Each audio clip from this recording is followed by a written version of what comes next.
नमस्कार. पुढील काही तासात वादळी पावसाची शक्यता. तर जाणून घेऊया संदर्भातील संपूर्ण माहिती. तत्पूर्वी आपल्या चॅनलवर तुम्ही नवीन असाल तर चॅनलला सबस्क्राईब करा. महाराष्ट्रात सध्या हवामानात मोठा बदल पाहायला मिळत आहे. एकीकडे उष्णतेची लाट येण्याची शक्यता आहे, तर दुसरीकडे विदर्भात अवकाळी पावसासह गारपीट होण्याचा इशारा दिला आहे. 17-18 एप्रिलला आसपास महाराष्ट्रात उष्णतेचा तीव्रतेने परिणाम होईल, असं हवामान विभागानं सांगण्यात आलेलं आहे. मुंबई, ठाणे आणि कोकणच्या भागात तापमानात वाढ होईल आणि उष्माघाताचा धोका लक्षात घेऊन नागरिकांना अधिक सावध राहण्याचं सांगण्यात आलेलं आहे.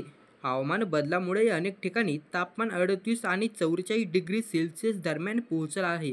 विदर्भात मागच्या 24 तासात अवकाळी पाऊस झाला. त्याचबरोबर कर्नाटकमधून येणारा कमी दाबाचा पट्टा महाराष्ट्रात प्रवेश करत आहे.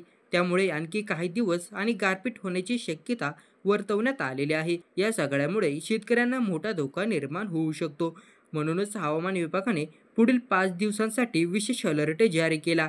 16 एप्रिलला मुंबई आणि आसपासच्या ठिकाणी तापमान जास्त वाढणार नाही, पण उष्णतेच्या लाटेमुळे खूप उकडणारं वातावरण होणार आहे.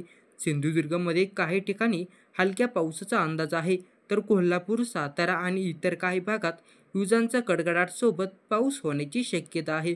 17-18 एप्रिल रोजी राज्यातील मोठ्या जिल्ह्यांमध्ये जसे की पुणे, नाशिक, सोलापूर, छत्रपती संभाजीनगर, बीड आणि इतर ठिकाणी उष्णतेची लाट येणार आहे. त्यासाठी हवामान विभागाने येलो अलर्ट दिला. उष्माघाताची स्थिती टाळण्यासाठी नागरिकांनी बाहेर पडताना चांगले कपडे, टोपी आणि छत्री घेऊनच बाहेर पडावे, असं सांगण्यात आलेलं आहे.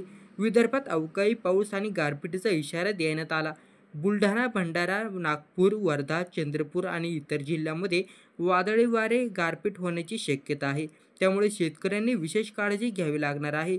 हवामान विभागाच्या माहितीनुसार पुढील 48 तास खूप महत्त्वाचे आहेत. त्यानंतर हवामानात थोडेफार बदल होणार आहेत.